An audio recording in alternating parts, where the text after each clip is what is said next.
nobody deserves this prize more than in history.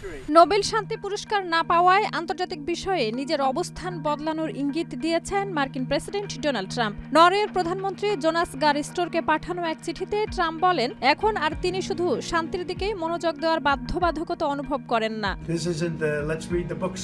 সংবাদ সংস্থা আনাদোলুর প্রতিবেদনে বলা হয়, চিঠিতে ট্রাম্প দাবি করেন ৮টির বেশি যুদ্ধ বন্ধে ভূমিকা রাখার পরও নোবেল শান্তি পুরস্কার না পাওয়ায় তার দৃষ্টিভঙ্গিতে পরিবর্তন এসেছে। তিনি বলেন, শান্তি তার অগ্রাধিকারেই থাকবে, তবে এখন যুক্তরাষ্ট্রের স্বার্থ ও নিরাপত্তার বিষয়গুলো সমানভাবে বিবেচনায় নেবেন।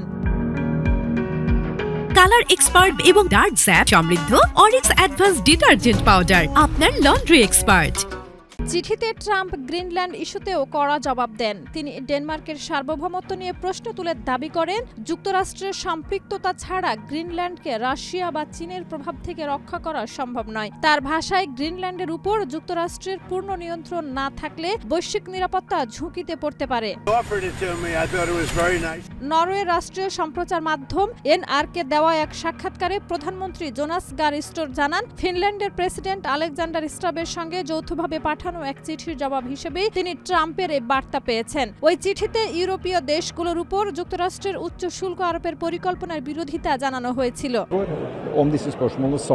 স্টোর আরও বলেন, নোবেল শান্তি পুরস্কার নরওয়ের সরকার নয়, একটি স্বাধীন নোবেল কমিটি প্রদান করে এবং গ্রিনল্যান্ড ইস্যুতে নরওয়ের অবস্থান অপরিবর্তিত রয়েছে। পরে ট্রাম্প নিজের সামাজিক যোগাযোগ মাধ্যম ট্রুথ সোশ্যালে আর্কটিক অঞ্চলে নিরাপত্তা হুমকি মোকাবেলায় দ্রুত পদক্ষেপ নেওয়ার আহ্বান জানিয়ে গ্রিনল্যান্ড নিয়ে একই বক্তব্য পুনরায় তুলে ধরেন। শাহিদা রুবি, মাই টিভি।